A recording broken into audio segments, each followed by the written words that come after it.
I remember that day vividly. The sun was setting, casting an orange glow through our living room window, the kind of light that usually made everything feel warm and inviting. But that evening, the warmth felt foreign, almost mocking. I had just returned home from a long day at work, the kind of day that drains you but leaves you satisfied. I expected to find my wife, Sarah, in the kitchen, maybe humming a tune as she prepared dinner. Instead, I found her sitting on the couch, phone in hand, a smile plastered across her face that felt out of place in our home. My heart sank as I noticed the way her eyes sparkled, a brightness that had been dimmed for weeks. I had sensed something was off, the little things that had changed, the late nights, the whispers on the phone that quickly hushed when I entered a room. But I brushed those thoughts aside, convincing myself that life was just busy, that the spark of our marriage was simply in a lull. I had never imagined I would be standing on the precipice of betrayal. "Hey, babe," she called out, her voice a mix of cheer and something else, a nervousness that set off alarm bells in my head. I walked over trying to match her energy, but dread was pooling in my stomach. As I approached, her phone buzzed again and she quickly turned it face down, a little too quickly. That was the moment I knew something was wrong. "Who's that?" I asked, trying to keep my tone light, but the tremor in my voice betrayed me. "Oh, just a friend," she replied, a little too casually, her eyes darting away. In that instant, everything shifted. I felt like I was standing in the eye of a storm, the calm before the chaos. My heart raced as I forced a smile, but inside I was spiraling. I took a deep breath, trying to remain composed. "You seem really happy today. What's going on?" Her smile faded, and for a fleeting moment I saw fear flicker across her face. "It's nothing really, just work stuff." But I knew better. My instincts screamed at me, urging me to probe deeper. "Sarah, please, just tell me the truth." And that's when it happened. She hesitated, a heavy silence hanging in the air, before finally uttering the words that shattered my world. "I've been seeing someone else." The room spun, and I felt like I had been punched in the gut.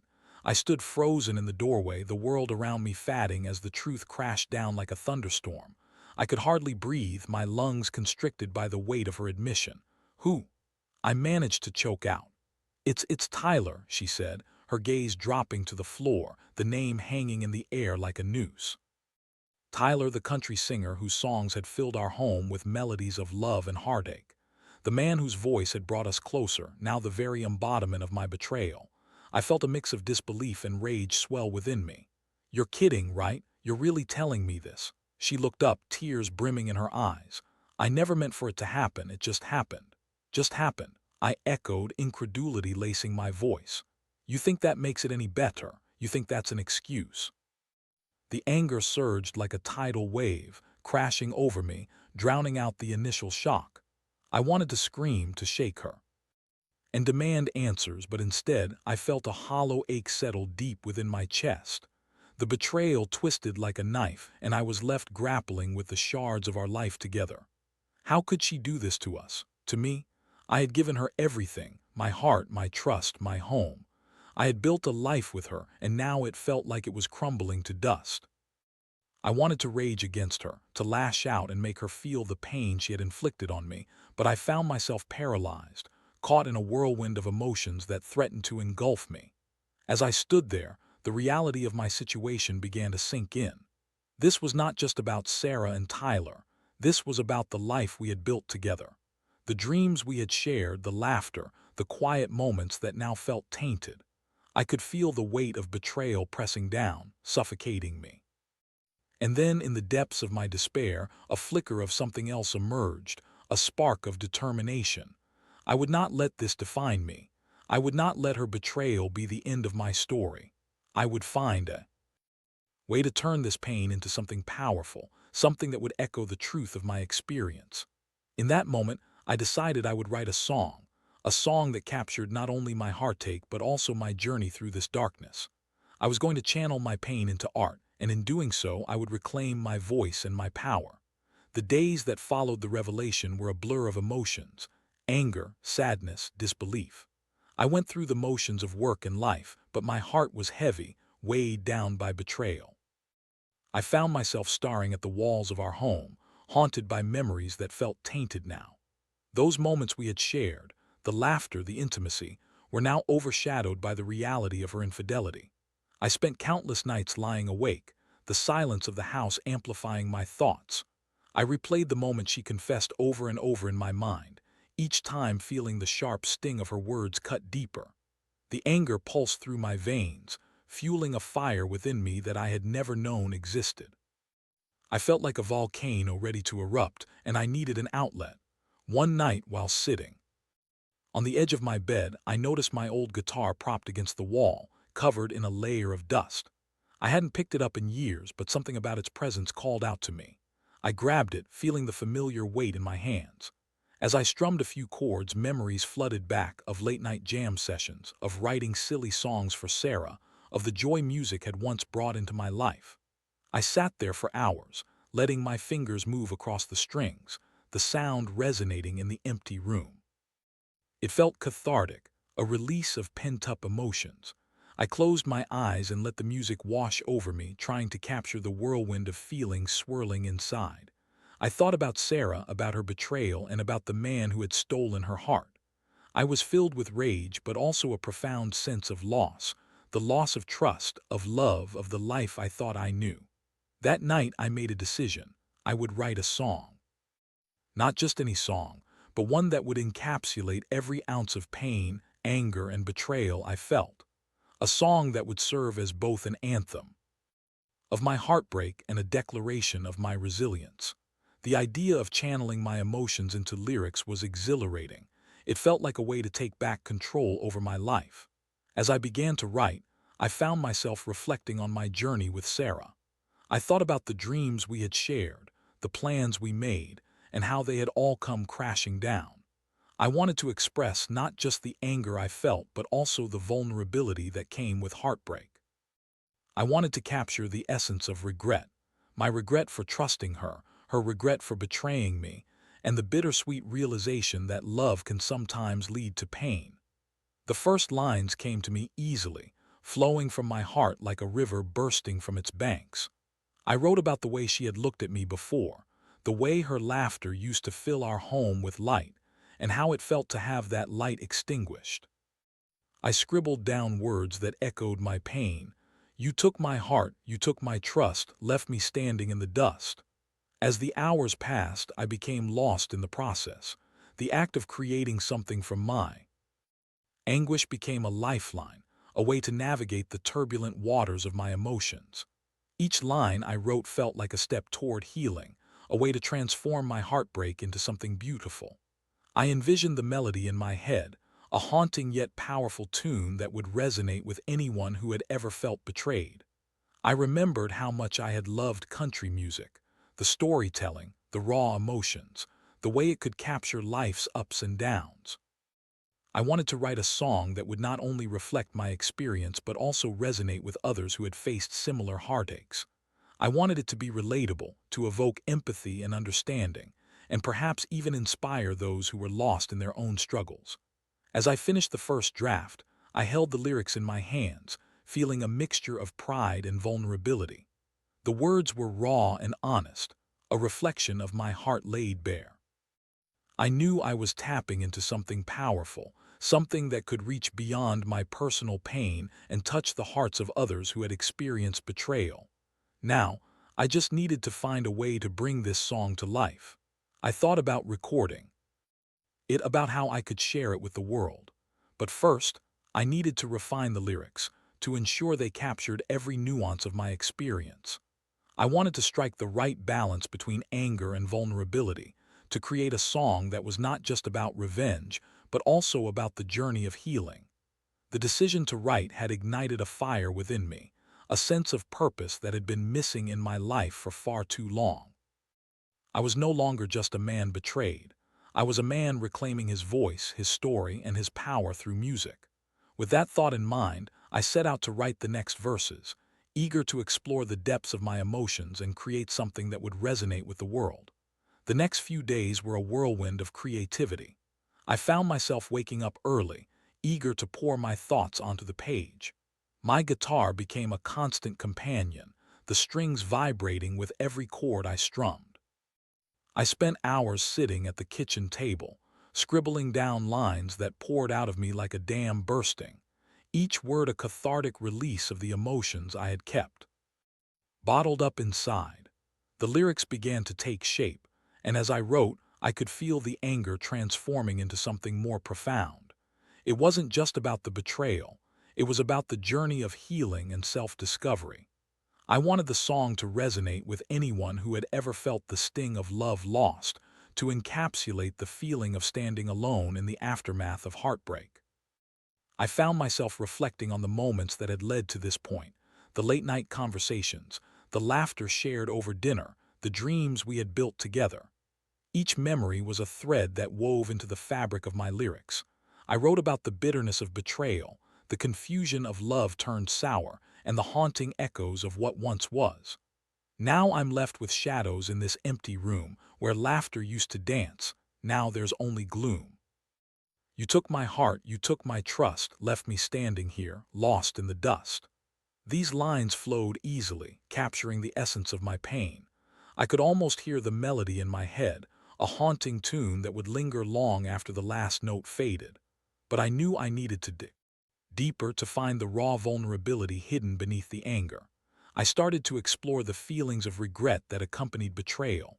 Regret for the trust I had placed in her, for the love I had given so freely, and for the moments I had let slip through my fingers. I wanted to convey that sense of loss, that feeling of looking back and wondering how everything had gone so wrong.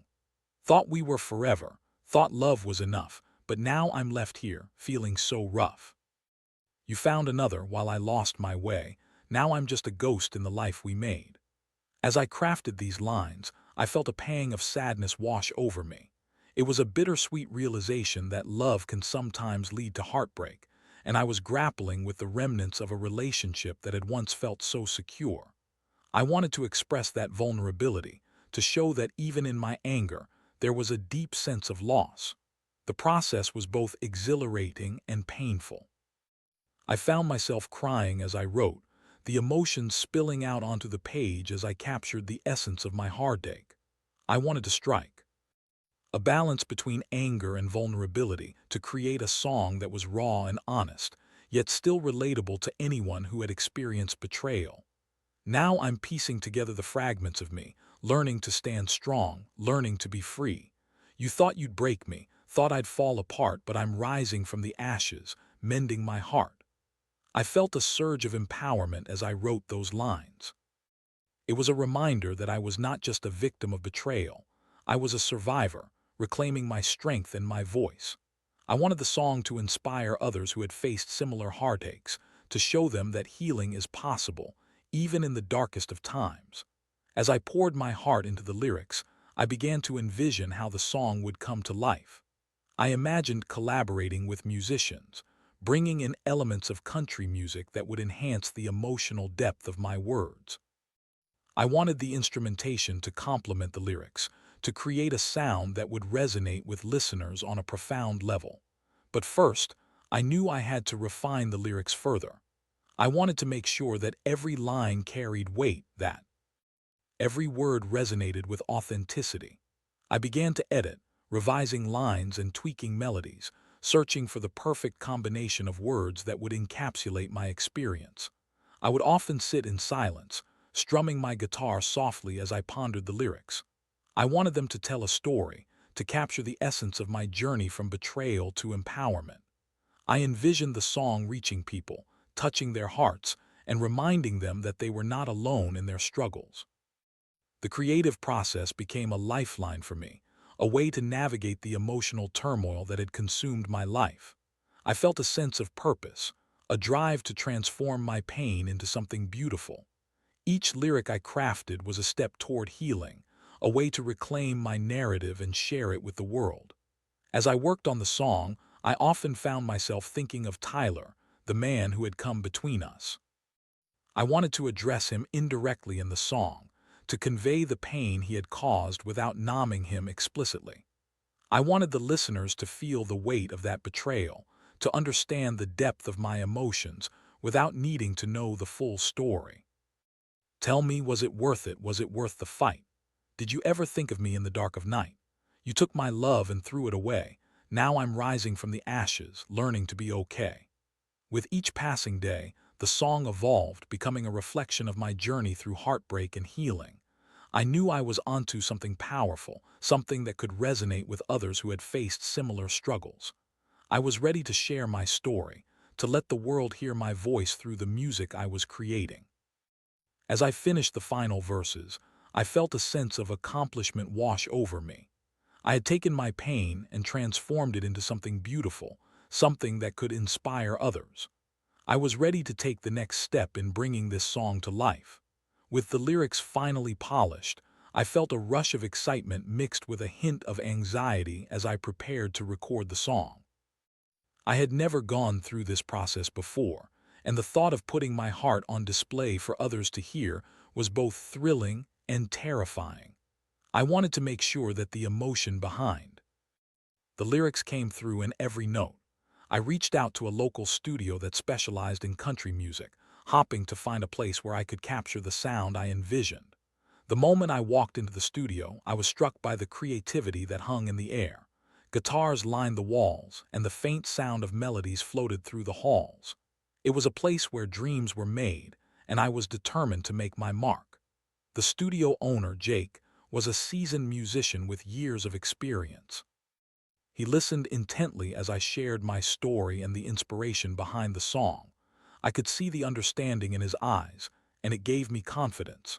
He understood the emotional weight I was carrying, and I knew he would help me bring my vision to life.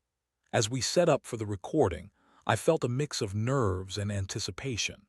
I had rehearsed the song countless times, but standing in front of a microphone was a different experience altogether. My heart raced as I took my place behind the mic, the weight of my emotions flooding back. This was it, the moment I would pour my soul into the music. Jake started the recording, and as the first chords rang out, I felt a wave of calm wash over me. I closed my eyes and let the music flow through me. The guitar became an extension of my heart, each strum resonating with the pain and anger I had felt in the wake of Sarah's betrayal. I sang with every ounce of emotion I could muster, letting the lyrics spill out like a confession. But as I recorded, I faced unexpected challenges. There were moments when my voice cracked, when the emotions threatened to overwhelm me, and I had to pause to regain my composure. I could feel the weight of my story pressing down on me, reminding me of the hurt I was trying to express. Jake was patient, encouraging me to take my time and find the right rhythm. After several takes, I began to find my groove. I poured my heart into every line, letting the lyrics breathe life into the melody. The chorus, in particular, felt like a cathartic release. It was the part of the song that encapsulated my journey from heartbreak to empowerment, and I wanted it to resonate with anyone who had ever felt lost. Now I'm rising from the ashes, learning to be free. You thought you'd break me, but you've only set me free. I'm taking back my heart, I'm taking back my soul. You can't have the pieces, I'm finally whole. As I sang those lines, I felt a surge of strength. It was as if I was reclaiming my power, transforming my pain into something beautiful. I knew that this song was not just for me. It was for everyone who had faced betrayal and emerged stronger on the other side. After hours of recording, we finally wrapped up the session. Exhausted but exhilarated, I listened to the playback of the song. It was everything I had hoped it would be, raw, emotional, and powerful. I could hear the pain in my voice, but also a sense of hope and resilience. I was proud of what I had created, and I knew it was only the beginning. As we finalized the mix, Jake suggested adding a few background vocals and instrumentation to enhance the emotional depth. I agreed, excited to see how the song would evolve further. We spent the next few days layering harmonies, adding fiddle and steel guitar, elements that would bring a true country feel to the track. Each addition made the song feel more alive, more vibrant. But even as the music came together, I couldn't shake the nervousness about sharing it with the world. What if people didn't connect with it? What if they didn't understand the emotions behind the lyrics? I had opened my heart in ways I had never done before, and the thought of vulnerability was both liberating and frightening. Finally, the day came when we completed the final mix. As I listened to the finished product, I felt a sense of pride wash over me. This was my story, my pain transformed into art. I was ready to share it with the world, to let others hear my voice through the music I had created. With the song complete, I turned my attention to the next step, getting it out there. I decided to release it on social media, leveraging platforms like YouTube and Instagram to share my story. I wanted to reach as many people as possible, to let them know they weren't alone in their struggles. I crafted a heartfelt post, sharing the inspiration behind the song and inviting others to listen. As I hit publish, a mix of excitement and anxiety washed over me. Would anyone care? Would they understand? I took a deep breath, reminding myself that I had poured my heart into this project and that it was time to let go. As the hours passed, I began to see the reactions pour in. Friends and family shared the song, and soon strangers began to comment. I was amazed at the outpouring of support, the messages from people who resonated with my story. It was overwhelming, and for the first time since the betrayal, I felt a sense of connection, a reminder that I was not alone in my pain. But I knew this was just the beginning. The song had the potential to go further, to reach a wider audience. I was ready to see where this journey would take me, to explore the possibilities that lay ahead. The initial response to my song was a whirlwind of emotions. Friends and family rallied around me, sharing the track on social media, and I quickly began receiving messages from people I had never met before. They shared their own stories of heartbreak and betrayal, and I realized that my experience resonated with many. The song became more than just my personal catharsis. It was a shared anthem for anyone who had ever felt lost in the wake of a broken relationship. As the days passed, the song began to gain traction. I watched in disbelief as the views on my YouTube video climbed higher and higher, the little number next to the play button rising like a heartbeat. Comments poured in, filled with encouragement and empathy. "This is exactly how I feel," one person wrote. "Thank you for giving me a voice," another commented. Each message felt like a small victory, a reminder that vulnerability could foster connection. Then, one evening, I received a notification that changed everything. A popular country music influencer, someone I had followed for years, had discovered my song and shared it with her massive audience. I could hardly believe my eyes as I watched the views explode overnight. Thousands of people were listening, commenting, and sharing. My heart raced as I realized that my story was reaching far beyond my immediate circle. With the newfound attention, I decided to create a TikTok account to further engage with listeners. I began sharing snippets of the song, accompanied by short videos where I talked about my journey and the emotions behind the lyrics. I wanted to create a community, a space where people could come together and share their experiences. The response was incredible. People began tagging their friends, sharing their own heartbreak stories, and using my song as the backdrop to their personal narratives. One particular video struck a chord with me. A young woman shared her own story of betrayal, using my song as the soundtrack, her tears streaming down her face as she spoke about her journey to healing. It was a powerful moment, and I felt a sense of purpose in knowing that my pain had touched someone else's heart. I realized that the song was more than just a reflection of my experience. It had become a source of strength for others. As the song continued to gain momentum, I received messages from local radio stations expressing interest in playing it. I was floored. The thought of my song being played on the airwaves was surreal, and I knew that this was a pivotal moment. I wanted to seize the opportunity to share my story with even more people. I worked with my studio to prepare a radio version of the song, refining the mix and ensuring it was polished to perfection. The day it premiered on the radio, I sat in my car, heart pounding, as I tuned in to hear it for the first time. When the DJ announced my name and the title of the song, I felt a rush of emotions, pride, fear, and a sense of disbelief. This was my story being shared with the world. As the song played, I felt tears prick at the corners of my eyes. It was surreal to hear my voice echoing through the speakers, my pain resonating with listeners far and wide. I received a flood of messages from people who heard it on the radio, sharing their thoughts and feelings. The community I had built around the song was growing, and it felt like a testament to the power of music to heal and connect. But along with the support came criticism. Not everyone resonated with my story, and some comments stung. "This guy just wants attention," one person wrote. "Get over it, man." It was difficult to see negativity, especially when I had poured my heart into this project. But I reminded myself that art is subjective, and not everyone would understand my journey. I focused on the positive comments, the connections I was making, and the lives I was touching. Then, one day, I received an unexpected message from a well-known country singer, a musician I had admired for years. He had heard my song and wanted to collaborate on a remix. My heart raced at the thought of working with someone I had looked up to. This was a dream come true. We set up a meeting, and I found myself sitting across from him in a studio, discussing the song that had come from my pain. He shared how much he resonated with the lyrics, how he had experienced similar heartbreak in his own life. It was a powerful moment, a reminder that even the most successful artists have faced their own struggles.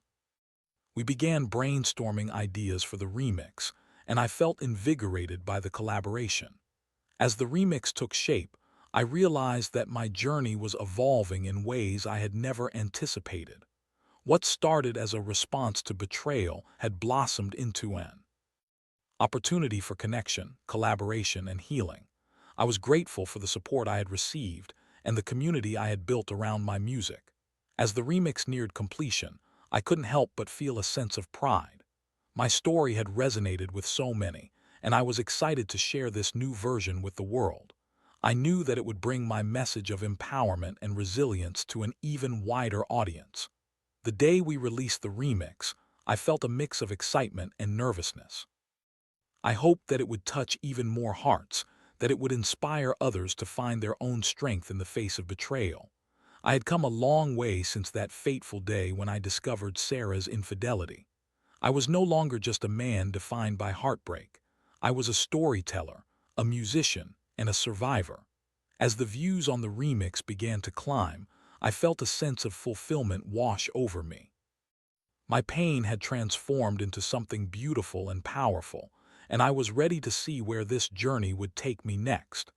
As I sat in my studio, listening to the final mix of the remix, a wave of emotions washed over me. It had been a whirlwind journey, one that had taken me from the depths of heartbreak to the heights of creative expression. The song was no longer just a reflection of my pain. It had become a beacon of hope for others who had faced similar struggles. I felt proud of what I had created and grateful for the connections I had made along the way. The remix had taken off in ways I couldn't have imagined. It was climbing the charts, gaining airplay on radio stations across the country, and even catching the attention of music blogs.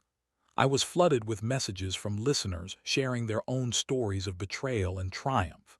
It felt surreal to know that my voice was resonating with so many, and that the song had become a source of comfort for others navigating their own heartbreaks. In the midst of this success, I took time to reflect on my own healing journey. I realized that writing the song had not only been a way to express my pain, but also a process of self-discovery. I had learned so much about myself, the strength I possessed, the importance of vulnerability, and the necessity of reclaiming my narrative. I had turned my heartbreak into art, and in doing so, I had found a sense of purpose. I thought about Sarah and the life we had built together. There was still a part of me that mourned what we had lost, but I also recognized that I had grown from the experience. I had learned to trust myself again, to love myself despite the betrayal. I understood that healing is not a linear process. It comes in waves, sometimes crashing over you unexpectedly, but always leading you closer to clarity. As the success of the remix continued to unfold, I was approached by local organizations focused on mental health and support for those who had experienced relationship trauma. They invited me to share my story at events, to speak about the power of music as a form of healing. I was honored and excited to use my voice in this way, to inspire others to find their own strength through creativity. During one of these events, I stood on stage, looking out at a sea of faces. I shared my journey, the pain of betrayal, and how writing the song had helped me reclaim my power. I encouraged everyone to express their feelings, to channel their emotions into something creative, whether it was music, art, or writing. I could see the nods of understanding, the tears in some eyes, and it filled me with a sense of purpose. This was why I had written the song, to connect with others, to remind them they were not alone in their struggles. In the months that followed, I continued to write and perform. I began to explore new themes in my music, delving into the complexities of love, loss, and healing. I found myself collaborating with other musicians, sharing stories, and creating a community of artists who understood the power of vulnerability. I was no longer just a man who had faced betrayal. I was part of a movement that celebrated resilience and the transformative power of art.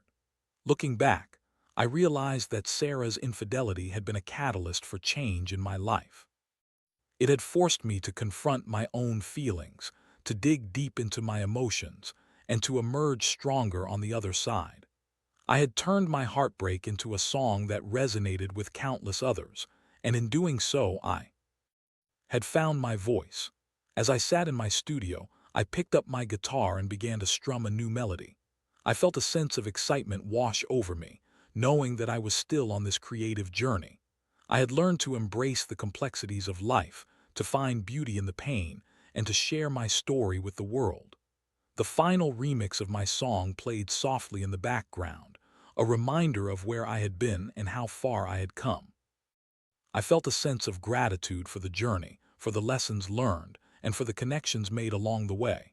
I was ready to continue writing my story, to explore new themes, and to inspire others to find their own strength through music. In the end, I had transformed my pain into empowerment, my heartbreak into art, and I was excited to see where this journey would take me next. I had discovered the incredible power of storytelling through music, and it was a gift I would cherish forever. And as I played the first notes of my new song, I smiled, knowing that I was no longer just a man defined by betrayal.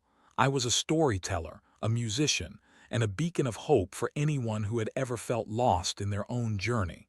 This was just the beginning.